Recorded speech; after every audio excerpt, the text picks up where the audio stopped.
5 मार्च तक के लिए प्रस्तावित किया गया है। उत्तर प्रदेश के इतिहास में ऐसे बहुत कम क्षण आए हैं जब इतने लंबे समय के लिए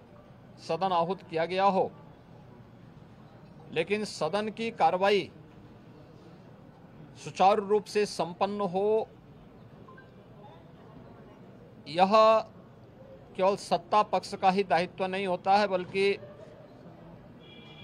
विपक्ष का भी उतना ही महत्वपूर्ण दायित्व बनता है। सदन चर्चा परिचर्चा का एक मंच बने। उत्तर प्रदेश के विकास को लेकर के डबल इंजन की भारतीय जनता पार्टी की सरकार ने पिछले लगभग 8 वर्ष के अंदर जो प्रतिमान स्थापित किए हैं वह अभूतपूर्व है। उसकी झलक अभिभाषण के माध्यम से भी और सदन के अंदर चर्चा परिचर्चा के माध्यम से भी देखने को मिलता है। उत्तर प्रदेश के परसेप्शन में आए हुए व्यापक बदलाव देश और दुनिया के द्वारा उत्तर प्रदेश को आकर्षण का केंद्र मानते हुए जो वर्तमान में स्थितियां दिखती हैं, स्वाभाविक रूप से हताश और निराश विपक्ष इन मुद्दों पर चर्चा करने से भागने का प्रयास करता है, सदन की कार्रवाई में बाधा पैदा करने का प्रयास करता है। विपक्ष अगर सार्थक चर्चा को आगे बढ़ाने में मदद करेगी तो मेरा अनुमान है कि यह एक बहुत अच्छा सत्र, बजट सत्र हो सकता है, जिसमें अगले 5 मार्च तक चलने वाली सदन की कार्रवाई को न केवल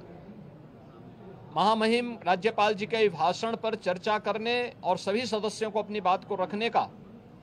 बल्कि सामान्य बजट और अनुदान मांगों पर भी चर्चा के साथ ही विधायी कार्यों को संपन्न करने के साथ साथ अन्य महत्वपूर्ण मुद्दों पर भी, जनहित से जुड़े हुए महत्वपूर्ण मुद्दों पर भी प्रभावी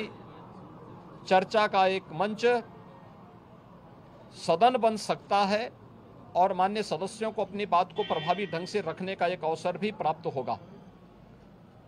हम उम्मीद करते हैं कि हार की हताशा से परेशान विपक्ष अपनी इस खुन्नस को सदन पर नहीं उतारेगा। सदन की कार्रवाई को सुचारू रूप से संचालन करने में एक सकारात्मक योगदान की हम अपेक्षा करते हैं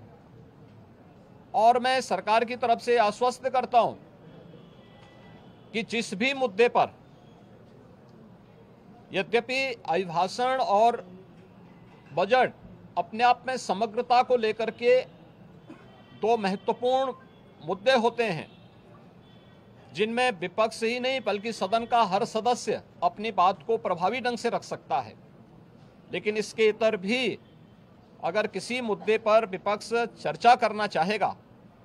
सरकार उसका तथ्यात्मक जवाब देने के लिए पूरी तौर पर तैयार है। लेकिन हम चाहते हैं कि एक सार्थक चर्चा का मंच सदन बनने चाहिए। आरोप प्रत्यारोप या फिर असंसदीय आचरण से इस समस्या का समाधान नहीं हो सकता है और मैं उम्मीद करता हूं कि महामहिम राज्यपाल के भाषण से उस सुदृढ़ और मर्यादित संसदीय आचरण की शुरुआत हम लोग विपक्ष के अंदर देखने का प्रयास करेंगे। उम्मीद करते हैं कि इस प्रकार का आचरण